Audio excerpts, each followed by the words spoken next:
Welcome to Davy the Goat's Stories. If you like what you hear, feel free to comment story recommendations and feedback. Now sit back, grab your popcorn and enjoy. The dust motes danced in the anachronistic shafts of sunlight, piercing the grimy windows of the old conservatory. Arthur, the estate's last remaining groundskeeper, ran a worn hand over the brittle leaves of a long-dead fern. He was supposed to be clearing out the neglected Wingate Manor, a job complicated by the sheer volume of forgotten history packed into every crevice. Today his task was the tool shed, a small, forgotten shack behind the main house, choked with ancient cobwebs and the ghosts of rusted implements. The air inside was thick and metallic, smelling of damp earth and decay.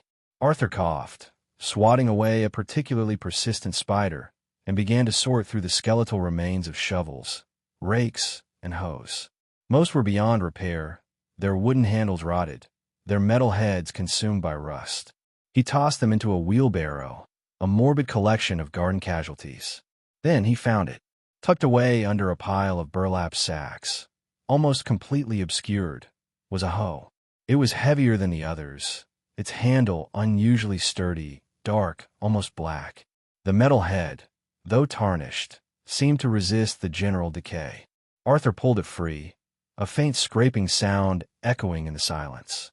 As he held it up, a glint of something caught his eye, etched deeply into the dull steel blade. Barely visible beneath a thin layer of grime were words, not a name or manufacturer's mark. These were deliberate, crude, yet meticulously carved. Arthur's brow furrowed as he wiped the blade with his sleeve, revealing the inscription more clearly. His heart gave a sudden, unpleasant lurch. Fucking hose.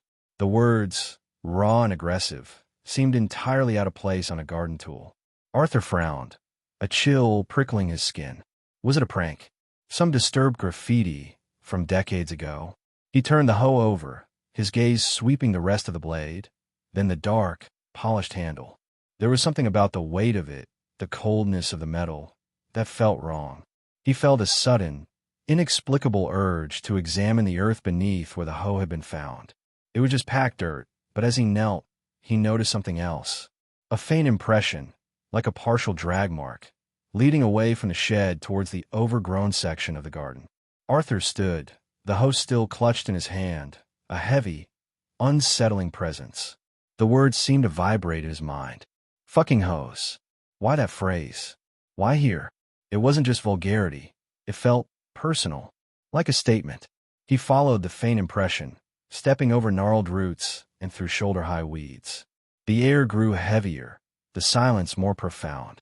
The path, barely perceptible, led him to a small, almost hidden clearing behind a thicket of ancient rhododendrons. And there, amidst the chaos of nature reclaiming its own, was a patch of ground that was stubbornly, unervingly flat. Too flat.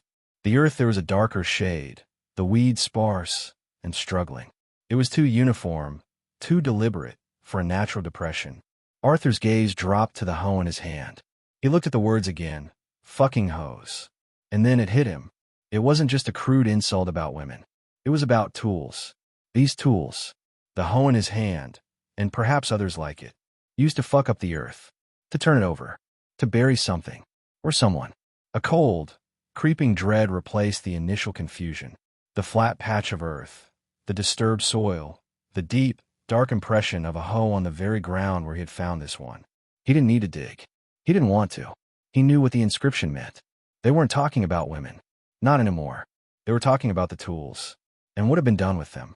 Arthur dropped the hoe as if it were a venomous snake, the clatter echoing too loudly in the oppressive silence.